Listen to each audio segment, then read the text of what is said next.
Hello, welcome back. I'm Ishani, and I know you probably didn't miss me, but I really missed making videos for you.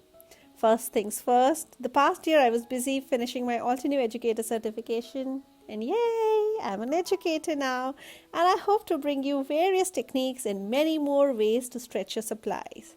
Today I'm sharing two cards that I have made with Simon Says Stamps embossing folders.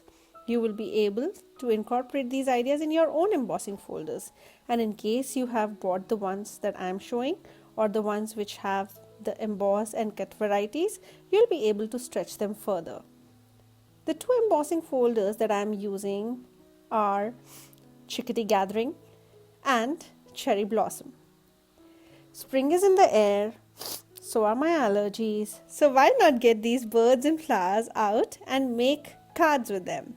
Also, I'm sorry for the nasal voice. It happens every year. And well, I hope you like my husky, sultry voice. For soon, this will end. I hope soon. Let's go ahead and make our first card. So for the first card, I'm taking a white top folding note card. You can also take side folding, whichever orientation you prefer. This specific embossing folder will have no problem while creating a card in any orientation. I also take a white cardstock to cover it up. This will be my emboss layer. And next I take two pink colored cardstocks, one light pink and the other dark pink. Please go ahead and switch the colors as per your choice. So I want to emboss all my pretty cherry blossom flowers onto my white cardstock, but I also want a little shadow, which will give my flowers more dimension. So to get that, I'm using a grey color Simon Says stamp, fossil ink. You can use any grey color. And also you can try with Versamark when you're using a colored cardstock. So when you open your embossing folder, you will find wells and mountains. So you have the raised edges here, and the other side you have the wells. On the wells, I'm going to apply the grey color. This will just create a little shadow behind our embossed flowers and make the flowers pop up a little more. So here you see this hardly any color, just a little bit of grey, so that there's a little shadow which is created while we emboss our flowers. So next, I spritz some water on both the sides of my white cardstock. This will help making the paper more pliable, and you'll not get the paper cracking up while embossing it. I place the paper on the embossing folder and then run it through my embossing machine. I have a very loved embossing machine, this die cutting machine, and it's quite old. So please don't see the imperfection. Just use it to emboss it. I use my last surface. You can use the sandwich that works for your embossing needs. So I am using it without any tab, and I don't even need a silicone mat for embossing this folder, as this is 3D and my embossing folder is quite thick. And it goes really easily just with one cutting plate. I will run it through the machine just once because I don't want my paper to cut in case I press it a little more. So here we have a beautiful embossed background, and you can see the difference in the color of the paper. After embossing, there's a bit of shadow in the recessed areas of the paper. After we have finished this, I'm going to cut out a heart out of the light pink cardstock. And also I'm going to dry emboss this pink cardstock. But before I do that, I'm going to add some ink on our embossing folder. I'm using Puffy Heart. This is an alternate color, pink color, dye ink, and I add it in a similar way how I added the fossil grey color. This will act as shadow to my pink cardstock now. And then I place my heart in a way that it is on the upper part of the embossed flowers. Before I add it, I spritz it with water and then run it again through my die cutting machine. And here is my embossed card with the pink in the recessed areas of the embossing folder. I'm happy with the color, though there is a bit of imperfections, but the ink as it dries smooths out. And I'll just let it dry. And next I go ahead and do some die cutting. I love the way this embossing folder is with dies to cut out the embossed flowers. But it has to be done the other way. You have to cut and then emboss, because when you emboss and then cut, you will actually have flowers that lay flat. So I go ahead and I cut my flowers that match my sweater with the 3 floral dies, and I'm not sure how many I need, so let's just die cut some. Here are my flowers cut out And now it's time to emboss them. I'm going to add them to the wells upside down so we get the texture on the upper area of the flowers. When you want to emboss the flowers, choose the flowers on the embossing folder that are whole. As in, there are many flowers that are overlapping, but we want all the five petals of the flower embossed. So that make sure when you're placing your flowers, you're placing them on a flower which has all the 5 petals and there's no overlapping. And you can go ahead and also adhere a little washi tape so that the flowers don't move, but I have confidence in my superpowers and I'm going to hope that they will not move. So let's go ahead and try emboss my flowers. I had one of them moved, but it's okay. We have a lot of flowers to work with. Let's go ahead and do our little assembly of the card. We have our embossed heart, which we can place on our white cardstock and it will easily, snugly fit. And now let's stamp our sentiment. I'm using this happy anniversary because it is 11th anniversary, 11th birthday of Time Out Challenges. And this card is as an inspiration for the challenge. I hope you will check out my blog and join us at the celebrations of 11 years of Time Out Challenges. We have our challenge every 2 weeks and we also have prizes. So next I adhere my embossed panel over the top folding white cardstock, the card base with double-sided tape. And to add a little bling and a little interest, though you can just snugly fit your heart, the embossed heart on the white cardstock, I want to add a little bling on it, for which I am taking a silver mirror cardstock and I've die cut it with the same heart die. If you have nesting dies, you can choose a size larger than your previous heart, but I do not have nesting dies. So I take the silver heart and chop it off in the center. And now I'm going to adhere it on the sides of my pink heart. So there is a little silver lining around my heart. In this way, you may not have the heart all around your heart, like you may not have the silver heart all around your pink heart at the border, but at least on the sides, you can have the silver heart peeping out. And this will add more interest to my card. I use glue to adhere my silver cardstock behind my pink embossed die cut heart. And then I use foam tape to adhere my pink heart over the white embossed cardstock and add my sentiment with foam tape as well. And now for the flowers, I finally decided to have just 3 of them around my sentiment. One of the flowers on the right bottom will be easily overlapping an embossed flower and snugly fit. But the top 2 flowers that I'm going to add will not be overlapping an embossed flower. They're just going to be there, like not snugly fit, but happy, like they're falling from the tree. And here we have our sweet little anniversary card. I love playing with embossing folders and I have a specific video on my channel talking about many ideas with using your embossing folders. I hope you will check them out and also will join us at the Time Out Challenges. If you have any queries, let me know in the comments. I would love to address them. And now let's go ahead and do our next emboss and cut card. Let's get our birdies out.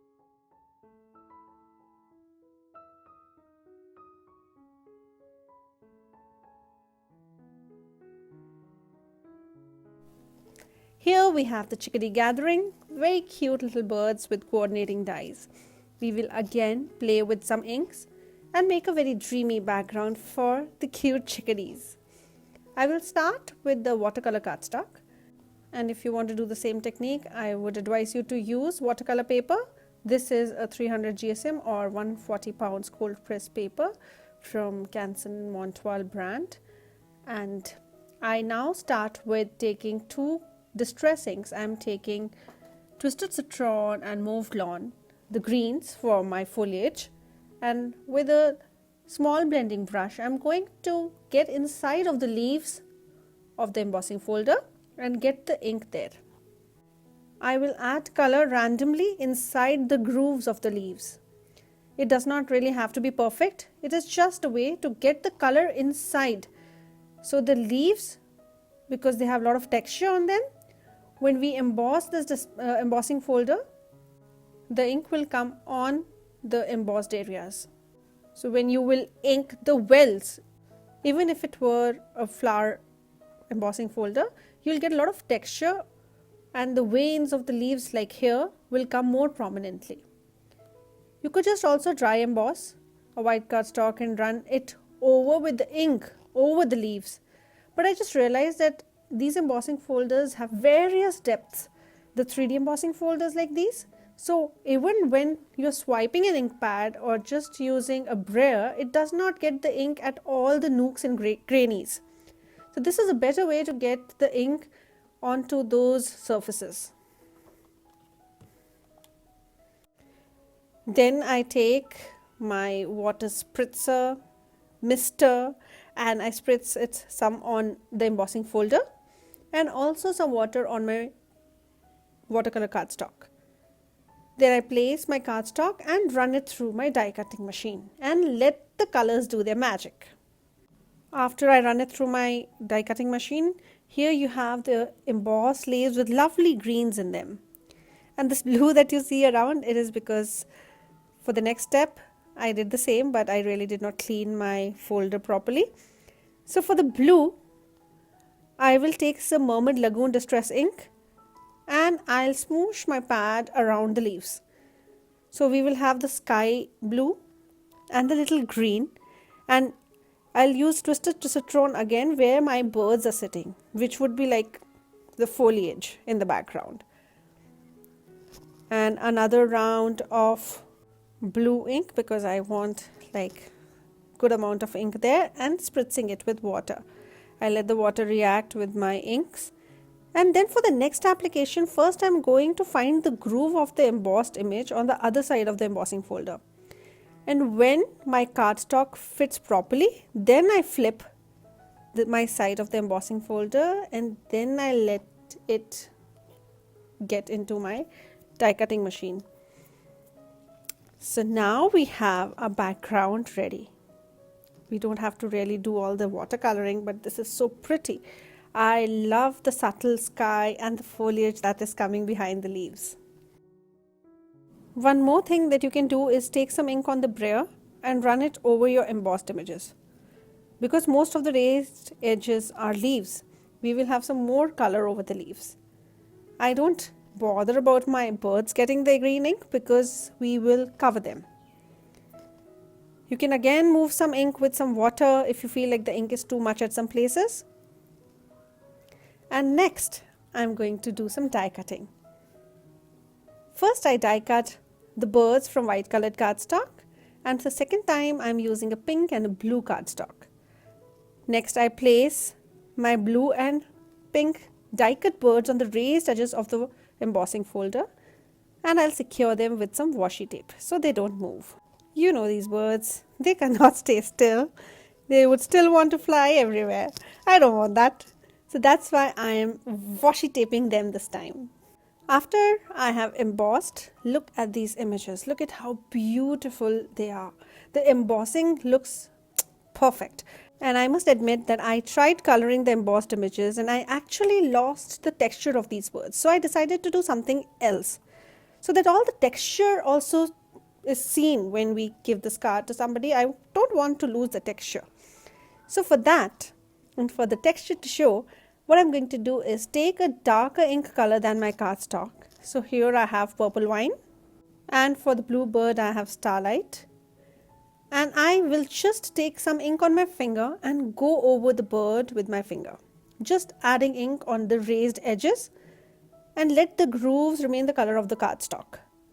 This will make the embossing details look beautiful and not just get vanished. With a lot of ink from ink blending or coloring with markers, the details were not much visible. So for the blue, I'm using the second finger, and if I get it on the body, it doesn't matter. The ink coming on the body doesn't matter because we're going to do some surgery. So with the scissors, I just cut around the upper half of the body of this plain background, which is the tummy area of the body of the bird. And then I'll adhere the upper body over the white die cut that we have. And similarly, I will attach the pink bird and then give some more color to my birds. I am using peach color for the body of my bluebird, just on the lower tummy. And here is my male bird ready. And for the girly, I will use yellow. And just at the bottom part of the tummy, I want to have this color. And with the bodies ready, I just want to add some details like the eyes and the beak with the brown marker. And one extra touch that I feel makes a card look more professional and neat is using the same color marker to color the white edges of the white die cut. So when I adhere my bird to the white cardstock, the color of the white die cut does not show. So for that, I am taking a marker of the similar color of the bird. So with the pink, I go around my white colored cardstock just at the places where the pink die cut will overlap. And I will do the same for the blue bird. Next, I adhere the upper body of the birds to the white die cut. And here the birds are ready. But let us just add a little more personal touch to this card. I have my sentiment ready with Happy Anniversary stamped and white heat embossed on a black strip of paper. And then I thought, how do I make it more loving and add a different feel to our card? So I took out this beautiful nest die, again by Simon Says Stamp, called Rustic Nest. I die cut it from brown cardstock. You can add variation to the nest by cutting it from different colored cardstock, but I just took one color. Then to assemble, I am first going to adhere my little bird, and the lady bird is going on to be sitting inside the nest. And I also want some dimension on my bird, so I adhere an unsuccessful attempt of the previous bird just so that I get some dimension. You can also use foam tape for it. I do the same thing for my bluebird and I add a little weight for them to adhere. And to assemble my card now, I take out my birds, adhere them to the raised bird images on the embossed panel, and then add the second layer of the nest. To final assemble my card, I add it with double-sided foam tape on a black top folding card base. And I also thought I could add little eyes to the birds with a white gel pen. I foam mount my sentiment Happy Anniversary to finish it off. And then a little enamel heart would be perfect between the two little birds. And I think it can be a perfect anniversary card. Also, it could be for expecting parents or for a new home. And you can change up your sentiment and make it any occasion as you like. I really like how they turned out. I hope you liked both my cut and emboss cards, and if you would like to see more of my videos and join me when I teach my cards, do not forget to subscribe and follow my blog and Instagram so that you don't miss anything new that comes up. Thank you so much for stopping by. Have a great day and happy crafting. Bye-bye.